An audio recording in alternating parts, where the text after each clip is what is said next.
Hi, welcome. I'm Ivory. Thanks for joining me on the podcast today. Today's topic is seeing spirits. And before I get into that, hello to my listeners in Johannesburg, South Africa. I love knowing that you're here, and I appreciate you supporting the show by following it in this way. So let's jump into this topic.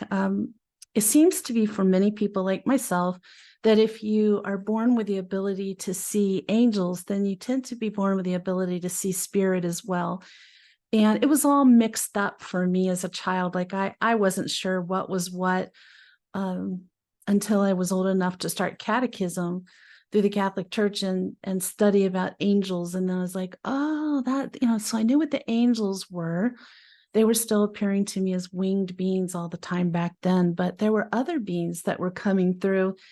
um, yes, some of them did frighten me as a child. And I think a lot of that is just the same thing that adults tend to go through now, is that if it's something that's unknown to you, something new or unknown, uncertain, you get afraid. Maybe that's a natural human reaction to just become afraid. As over time, I learned that I didn't need to be afraid of these spirits. And I go by how things feel. When something comes through to me, the first thing I do is tune into how does it feel? And I encourage you to do the same, because that's the best way to discern whether it's something you're comfortable having around you or it's something you just want to get out of your presence right away. And sometimes that's the case. So I want to start by talking about, why do spirits appear to people? People ask me this, and there is no one set answer. Sometimes it's because it's a loved one that you knew, a friend, a family member, a pet that is close to you who's crossed over, and they're coming through to you because they want to be with you. They like being with you. They want you to know that they're okay. They're still part of your family. You still have that bond with them, that tight bond. So they're just connected with you. And sometimes they want you to know, and sometimes you just happen to feel them there, see them there. So another reason would be that a spirit is attached to the building you're seeing it in, or perhaps even the land the building is on. Dealt with that a lot, where they lived there. And sometimes people will say, well, I'm the first one to live in my home. Great. But there's been people on this continent for tens of thousands of years. So what was on that land before you lived there? You might know, you might not know. What was there before that? Before that, there can be spirits attached to the land from many, many years ago. I lived in a house where I had a Native American who was attached to the land. He was the only positive thing that was happening there, so I appreciate him. I felt like he was very protective of me because he knew I'd gotten into a bad situation living there. Another reason would be what we call residual haunting. So I'll give you an example of this. So let's say that you go to a hotel. It's an old hotel and it's known to be haunted, or they call it haunted. I just say it has spirits in it. And so there's a lot of people who see, I'll tell you about a specific one. Near me is a town called Jerome, Arizona. It's an old copper mining town. I can see it from my back patio, my living room, my favorite town in Arizona.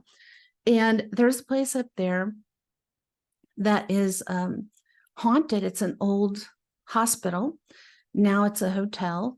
And I was staying there with my then 10-year-old daughter, my good friend and her good friend, to celebrate my daughter's birthday. And then in the middle of the night, I woke up and there was an old-fashioned surgeon standing at the base of the bed, just looking at me. And he knew that I saw him. And he got a little closer. He was just standing there looking at me, and I was looking at him. I didn't feel anything negative about him. I was just, who's this guy? And then the next morning, my daughter runs down to the lobby and she tells him, my mom saw a ghost last night. Well, it was a new owner at the time who was really into that and excited about it. And he told me that room was the old surgical recovery room. And he showed me some pictures of surgeons who'd worked there, and I was able to pick out the surgeon I'd seen. So that was the first time since he owned it that anyone had seen it, but since then there's been other reports. Doesn't it make sense that if that surgeon had walked those halls, stood in that room checking on patients after surgery many, many, many times, that they might go back to that and be kind of stuck in a pattern? If they're stuck in this plane, that they might be stuck in an old pattern for their work of walking through the ward, seeing somebody laying in the bed, and just seeing how they're doing. That's just one example, but it's just a spirit. Usually they're not aware of you with a residual. They're just going through the pattern. They might always be seen walking down a specific hall, or always be seen in a park in a specific place, but they don't notice people looking at them. There's not really any interaction with that type of spirit as a rule. So it's very interesting. Like this one, he knew I was looking at him. So I don't know why that was different, but residual. Another one can be a warning. There's plenty of instances where spirits have come through because they want to give you a warning about something, a person, a situation, a planned trip. Who knows? It could be anything. So if a spirit comes through and gives you a warning, pay attention to that. At least make note of it in your journal and try to avoid whatever it is they're warning you about. They've gone to a lot of effort and expended a lot of their energy to warn you. And the last one would be when someone is close to death and they start that cycle where they're seeing the spirits of people who were close to them who've passed. Angels are coming through and they're talking to people you can't see. They really are seeing spirit. They're seeing spirit, they're seeing angels, and they're interacting because these spirit want to help this person who's in process of passing to not feel afraid, to understand that it's a natural process. They're going to a very beautiful place where many people they love are waiting to greet them, and it's going to be a joyous experience. And so they want to ease that transition for them and prepare them for it. So those are some of the main reasons that I would say that spirit would choose to appear to someone. Now, I know you're waiting to hear this, and I want to share it with you. What are the varying forms that spirit might take when they do appear to you?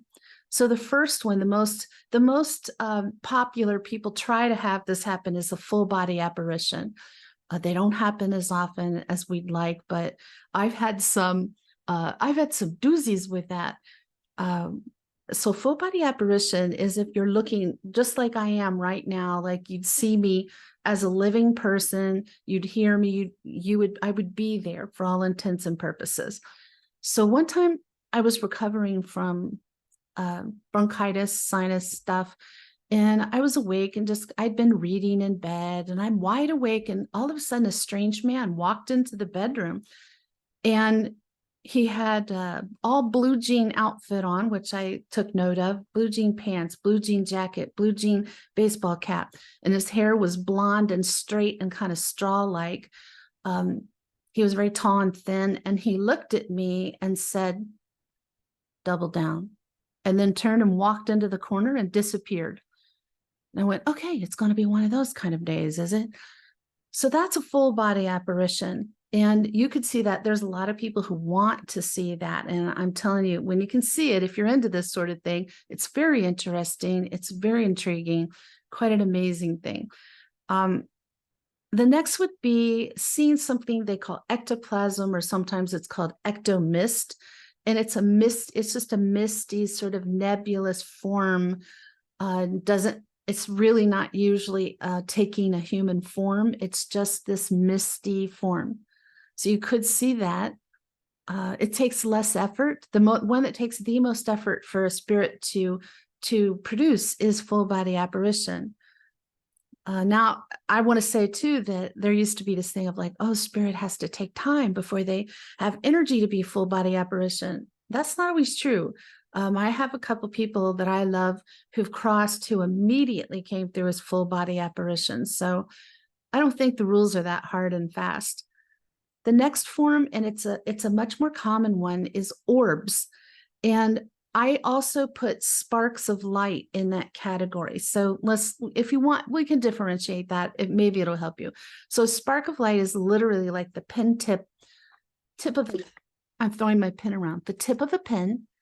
And it's just this really bright spark of light that could be white, silver, gold, blue, pink, lavender, usually white, gold, and silver. You might see it flash in and out. You might see it zip across the room. It might sort of zigzag a little bit. So that's a spark of light, but a little more intensified beyond that would be the orb. And those tend to be between the size of a ping pong ball and a softball, though I have seen some orbs larger than a basketball. Those are just perfectly round circles of light. They emit, they have their own source of light from within, and they're pretty amazing. So those can just pop in and pop out.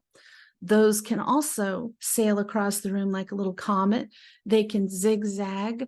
A good way to catch these, this is going to be so weird, and I can't explain it, but I believe it to the point where I'm going to do it myself.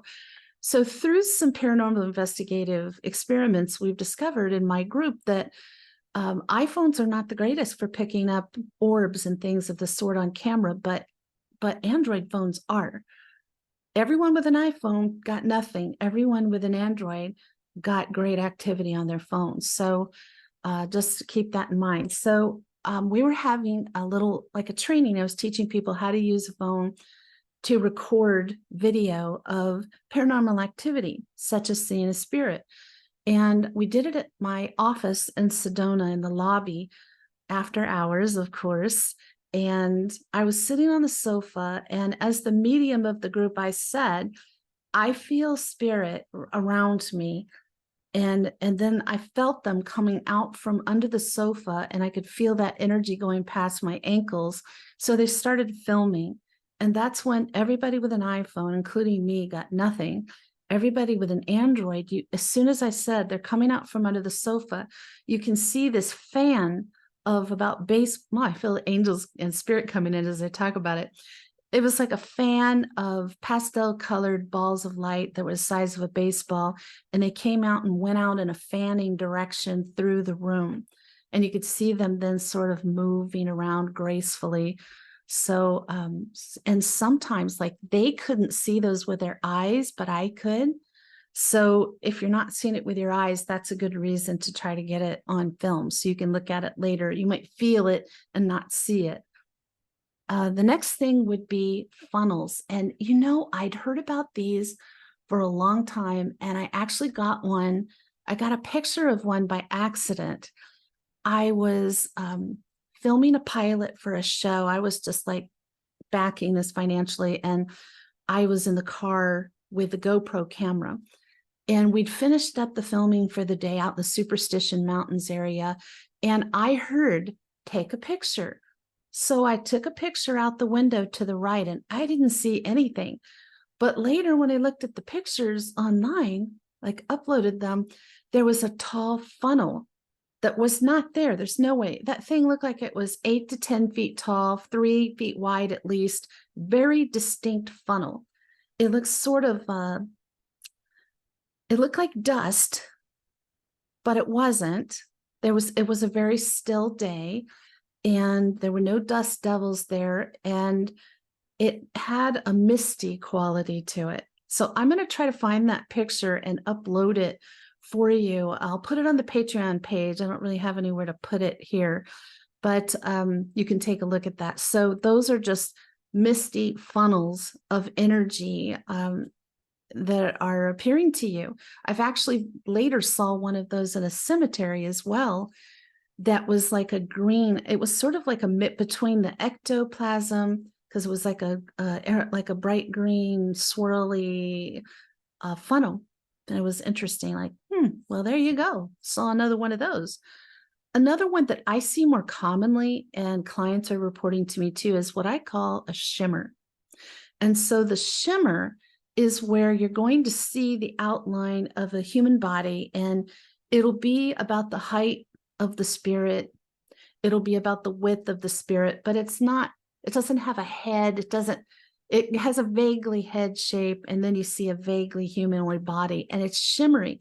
And the closest thing I could have ever seen to really replicating that would be those Predator movies, where the Predator turns on their shield and they're up in the trees, and all you see is like the silvery shimmer. It looks a lot like that. I do not believe it's a predator. It is a spirit, because I can feel the energy of it. I can feel what it is. It has good intentions, nothing negative there. I think it's an easier way. And to me, like, these all are kind of gradual. Can go from a spark that you see first, which you might first see in your peripheral vision, just like seeing angel sparks, then progress to seeing orbs. And if you say hello, I mean, even if you don't know who the spirit is, just say hello, because at least they know for sure you saw them, which encourages them to try to see, give you more to see. So the next thing might be like an ectoplasm, and the next thing might be the shimmer, and the next thing might be full body apparition. So there's one type that we haven't talked about yet, and it's a big one, and that is when what we call dream visitations, where spirit comes to you in a dream and they're there. It actually is the closest thing to being with them alive as you can be once they pass. So when that happens, a lot of times it happens when you're sleeping, obviously. So a lot of times people wake up within the dream and the spirit is standing next to the bed or sitting on the edge of the bed, and they can touch each other. You can hug, you can hold hands, and they're talking to you, and you hear their voice, the voice you remember, and they're using words that you would associate with that spirit. And it's just the greatest gift that you can get from the other side when you're grieving. Sometimes it'll happen right away. Most of mine have happened very soon after the person crossed, and they just wanted to let me know. One wanted to let me know they were fine on the other side, and to apologize for not letting me know that they were so sick. They didn't want me to see them the way they looked toward the end. I would have rather seen them, but that's not my choice. So it was lovely that he came through and he told me that, because I'd been feeling bad, like I didn't get the opportunity to support him through that time. But he came through and he was just gorgeous like he used to be, and healthy and vital, and I could tell he was full of light and joy, and everything was fine. And it helped me deal with that shocking news of hearing that this young, handsome friend of mine had passed. So I've had other ones, and maybe you have too. I've had my grandma come to me and just talk to me about that I'm special to her, and she'll always be with me, protecting me and guiding me, and she has been. And friends who come through to let me know that they passed. So I actually had a client, a really long-term client, great person. And when he passed away, I was taking a nap. I don't know if that's when he passed, but I was taking a nap, had no idea he'd passed away. He came to me in a dream and let me know he was dead. And I woke up in a panic, and I ran to my computer and I did a search of obituaries, and there it was. You know, he was only in his 40s, and it was just shocking, you know, and he's come through many times since to me and through my friends, just to let me know that I helped him a lot, and I tried to make a difference in his life and help him through some rough times, and he was going to do the same for me on the other side, and that was really touching. So when they come through in dreams, there's usually a meeting. Either you really need to hear from them, or they really need to talk to you.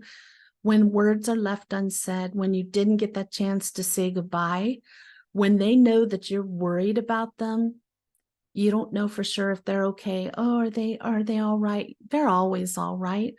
It's us. It's those of us who are left behind living, who are grieving, missing them. We're going through the heaviness of being in human form. But the spirit, man, they got to step out of these heavy, dense human bodies and go to a place where they live in spirit form, and they don't have the heaviness and the negativity that is in the human existence. So I hope that this helps you understand that better.